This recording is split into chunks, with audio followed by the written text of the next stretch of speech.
Hey guys, welcome back to my YouTube channel.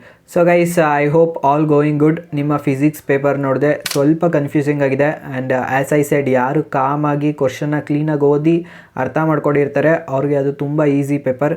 ಇಲ್ಲ ಏನಾದರೂ ಒಂಚೂರು ಪ್ಯಾನಿಕ್ ಮಾಡಿಕೊಂಡು ಇಲ್ಲ ಕನ್ಫ್ಯೂಸ್ ಮಾಡ್ಕೊಂಡಿದ್ರೆ ಅದು ಹಾರ್ಡ್ ಪೇಪರ್. ಯಾರ್ಯಾರು PYQs ಮಾಡಲ್ ಕ್ವಶನ್ ಪೇಪರ್ ಮಾಡಿರ್ತಾರೆ ಅವ್ರಿಗಂತೂ ಅದು ತುಂಬ easy paper. But it's okay, ನಿಮ್ದೇನಾದರೂ ಫಿಸಿಕ್ಸ್ ಆಗಿಲ್ಲ ಅಂದರೆ no problem, we see that next. ಈಗ ಮ್ಯಾಕ್ಸು ಕರೆಕ್ಟಾಗಿ 4 ಡೇಸ್ ಗ್ಯಾಪ್ ಇದೆ, ಅದನ್ನು ಕ್ಲೀನಾಗಿ ಯುಟಿಲೈಸ್ ಮಾಡ್ಕೊಳ್ಳಿ. ಈ ವಿಡಿಯೋದಲ್ಲಿ ನೀವು 4 ಡೇಸ್ನ ಹೇಗೆ ಯುಟಿಲೈಸ್ ಮಾಡ್ಕೋಬೇಕು ಅಂತ ಡೇ ಬೈ ಡೇ ಪ್ಲ್ಯಾನ್ನ ಕೊಡ್ತಾಯಿದ್ದೀನಿ. Watch till the end.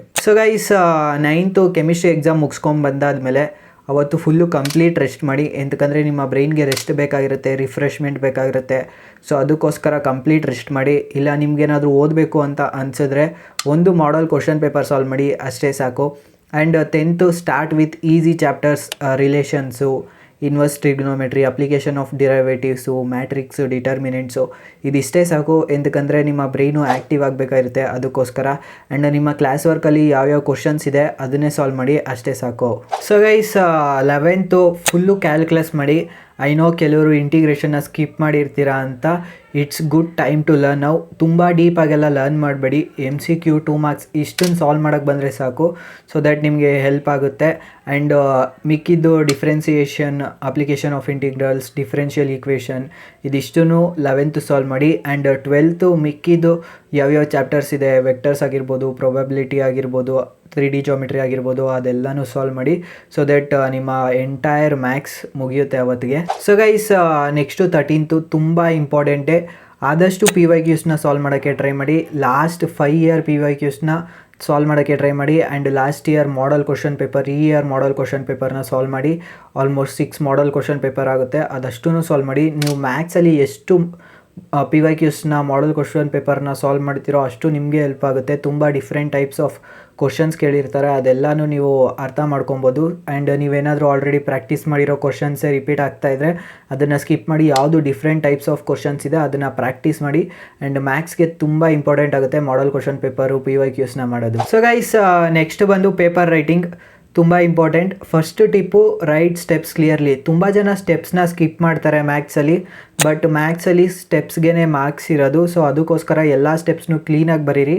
Mainly 5 ಮಾರ್ಕ್ಸಲ್ಲಿ ಯಾವ ಸ್ಟೆಪ್ಸ್ನು ಸ್ಕಿಪ್ ಮಾಡಬೇಡಿ, ಎಲ್ಲನೂ ಕ್ಲೀನಾಗಿ ಬರೀರಿ. ಟಿಪ್ 2 ಬಂದು ರೈಟ್ ಫಾರ್ಮುಲಾಸ್. ಮ್ಯಾಥ್ಸಲ್ಲಿ ಡಿಫ್ರೆಂಟ್ ಮೆಥಡ್ಸ್ ಇದೆ ಒಂದು ಕ್ವಶನ್ನ ಸಾಲ್ವ್ ಮಾಡೋಕ್ಕೆ. ಸೊ ಕೆಲವರು ಡಿಫ್ರೆಂಟ್ ಮೆಥಡ್ಸ್ನ ಯೂಸ್ ಮಾಡ್ತಾ ಇರ್ತೀರಾ. ಸೊ ಅದಕ್ಕೋಸ್ಕರ ನೀವು ಯಾವುದೇ ಕ್ವಶನ್ನ ಬರೀಬೇಕಾದ್ರೂ ಫಸ್ಟು ಫಾರ್ಮುಲಾ ಬರೆದು ಅದಾದಮೇಲೆ ಆನ್ಸರ್ ಬರೆಯೋಕ್ಕೆ ಸ್ಟಾರ್ಟ್ ಮಾಡಿ. ಅದು ಎಕ್ಸಾಮಿನರ್ಸ್ಗೆ ಹೆಲ್ಪ್ ಮಾಡುತ್ತೆ, ನೀವು ಯಾವ ಮೆಥಡ್ ಯೂಸ್ ಮಾಡ್ತಾ ಇದ್ದೀರಾ ಅಂತ ಅರ್ಥ ಮಾಡ್ಕೊಳ್ಳೋಕ್ಕೆ. ಆ್ಯಂಡ್ ಕೆಲವು ಚಾಪ್ಟರ್ಸಲ್ಲಿ ಸ್ಟೇಟ್ಮೆಂಟ್ಸ್ನ ಬರೀಬೇಕು, ಮೇಯ್ನ್ಲಿ ರಿಲೇಷನ್ಸ್ ಆ್ಯಂಡ್ ಫಂಕ್ಷನ್ಸಲ್ಲಿ. ಆವಾಗ ಯಾವುದು ಕನ್ಫ್ಯೂಸ್ ಮಾಡ್ಕೊಳ್ಳದೆ ಕ್ಲೀನಾಗಿ ನಿಧಾನಕ್ಕೆ ಬರೀರಿ. ಟಿಪ್ 3 ಬಂದು ನೀಟ್ ಪ್ರೆಸೆಂಟೇಷನ್. ನಾನಂತೂ ಮ್ಯಾಥ್ಸಲ್ಲಿ ತುಂಬ ಸ್ಕ್ರ್ಯಾಚಸ್ ಮಾಡಿದ್ದೀನಿ ಆ್ಯಂಡ್ ಇವಾಗಲೂ ಮಾಡ್ತಾ ಇರ್ತೀನಿ. ಪೇಪರಲ್ಲಿ ಯಾವುದಾದ್ರೂ ಒಂಚೂರು ಮಿಸ್ಟೇಕ್ ಆದ್ರೂ ಆ ಕ್ವಶನ್ನ ಫುಲ್ಲು ಕಾಟ್ ಮಾಡಿ ನೆಕ್ಸ್ಟ್ ಪೇಜ್ಗೆ ಹೋಗ್ತಾ ಇದ್ದೆ. ಸೊ ಆ ಥರ ನೀವು ಮಾಡೋಕ್ಕೆ ಹೋಗ್ಬೇಡಿ. ಕ್ಲೀನಾಗಿ ನಿಧಾನಕ್ಕೆ ಎಲ್ಲನೂ ಕ್ವಶನ್ನ ಅಟೆಂಡ್ ಮಾಡಿ, ಆದಷ್ಟು ಲೈನ್ಸ್ ಹಾಕಿ ಬರೀರಿ. ಆ್ಯಂಡ್ ಲಾಸ್ಟ್ ಆನ್ಸರ್ಗೆ ಕ್ಲೀನಾಗಿ ಬಾಕ್ಸ್ ಹಾಕ್ಬಿಟ್ಟು ಬನ್ನಿ, ಇಲ್ಲ ಅಂಡರ್ಲೈನ್ ಆದರೂ ಮಾಡ್ಬಿಟ್ಟು ಬನ್ನಿ. ಇಫ್ ಪಾಸಿಬಲ್ ಎಲ್ಲ ಕ್ವಶನನ್ನು ಫ್ರೆಶ್ ಪೇಜಲ್ಲಿ ಸ್ಟಾರ್ಟ್ ಮಾಡೋಕ್ಕೆ ಟ್ರೈ ಮಾಡಿ. ಅದು ಎಕ್ಸಾಮಿನರ್ಸ್ಗೆ ಹೆಲ್ಪ್ ಮಾಡುತ್ತೆ, ನೀವು ಎಲ್ಲೆಲ್ಲಿ ಸ್ಟೆಪ್ಸ್ನ ಹೇಗೆ ಬರೆದಿದ್ದೀರಾ ಅಂತ ಅರ್ಥ ಮಾಡ್ಕೊಳ್ಳೋಕ್ಕೆ. ಸೊ ನೀಟಾಗಿ ಪ್ರೆಸೆಂಟ್ ಮಾಡೋದು ತುಂಬ ಇಂಪಾರ್ಟೆಂಟ್ ಆಗುತ್ತೆ ಮ್ಯಾಥ್ಸಲ್ಲಿ.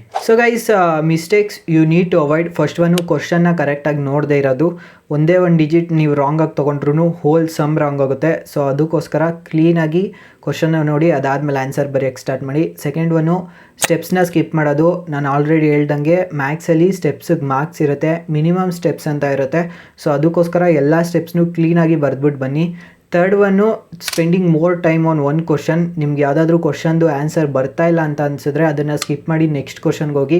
ಅದ್ರ ಮೇಲೇ 50 ಮಿನಿಟ್ಸ್ 30 ಮಿನಿಟ್ಸ್ ವೇಸ್ಟ್ ಮಾಡ್ಕೊಂಡು ಕೂತ್ಕೋಬೇಡಿ. ಮ್ಯಾಥ್ಸಲ್ಲಿ ಟೈಮ್ ಮ್ಯಾನೇಜ್ಮೆಂಟ್ ತುಂಬಾ ಇಂಪಾರ್ಟೆಂಟ್ ಆಗುತ್ತೆ. ಆ್ಯಂಡ್ ಲಾಸ್ಟ್ ನನ್ನ ಸಜೆಷನು, MCQನ ಲಾಸ್ಟ್ 30 ಮಿನಿಟ್ಸಲ್ಲಿ ಮಾಡೋಕ್ಕೆ ಟ್ರೈ ಮಾಡಿ. ಎಂತಕ್ಕಂದರೆ ನೀವೆಲ್ಲ ಕ್ವಶನ್ಸ್ನ ಆಲ್ರೆಡಿ ಮುಗಿಸಿರ್ತೀರ, ಪ್ರೆಷರ್ ಇರೋಲ್ಲ, ಆವಾಗ ಕಾಮಾಗಿ MCQನ ಮಾಡ್ಬೋದು. ಅದಕ್ಕೋಸ್ಕರ ನನ್ನ ಸಜೆಷನ್ನು, ಇಫ್ ನಾನು ಫಸ್ಟಲ್ಲೇ ಮಾಡ್ತೀನಿ ಅಂತ ಅನಿಸಿದ್ರೆ ನೀವು ಅದನ್ನು ಮಾಡ್ಬೋದು, ಇಲ್ಲಾಂದರೆ ಲಾಸ್ಟ್ 30 ಮಿನಿಟ್ಸಲ್ಲಿ ಮಾಡಿ, ಆವಾಗ ಕಾಮ್ ಆಗಿರ್ತೀರ ನೀವು. ಒಂದೇ ಒಂದು ಪೇಪರ್ ಚೆನ್ನಾಗಾಗಿಲ್ಲ ಅಂದರೆ ಏನೂ ಆಗೋಲ್ಲ. ವಿ ಸಿ ದಟ್ ನೆಕ್ಸ್ಟ್ ಏನು ಮಾಡಬೇಕು ಅಂತ. ಬಟ್ ನೆಕ್ಸ್ಟು ಕೆಮಿಸ್ಟ್ರಿ, ಮ್ಯಾಥ್ಸ್ ಅದನ್ನು ಚೆನ್ನಾಗಿ ಮಾಡಿ. ಕಂಪ್ಯೂಟರ್ ಸೈನ್ಸ್, ಬಯಾಲಜಿ ಅದೆಲ್ಲನೂ ಚೆನ್ನಾಗಿ ಮಾಡಿ. ಆ್ಯಂಡ್ ಯಾರ್ಯಾರಿಗೆ ಕಂಪ್ಯೂಟರ್ ಸೈನ್ಸ್ ವೀಡಿಯೋ ಬೇಕೋ ಕಮೆಂಟ್ ಮಾಡಿಬಿಟ್ಟು ಹೋಗಿ. ಈ ವಿಡಿಯೋಯಿಂದ ನಿಮ್ಗೇನಾದರೂ ಹೆಲ್ಪ್ ಆಗಿದ್ರೆ, ಇಷ್ಟ ಆಗಿದ್ರೆ ಲೈಕ್ ಮಾಡಿ, ಶೇರ್ ಮಾಡಿ, ಹಾಗೆ ಸಬ್ಸ್ಕ್ರೈಬ್ ಆಗಿ. For next KCT counselling KCT videos ಎಲ್ಲನೂ ಮಾಡ್ತಾ ಇರ್ತೀನಿ. And all the best for you all. See you all in the next video. Thank you so much for watching. Bye.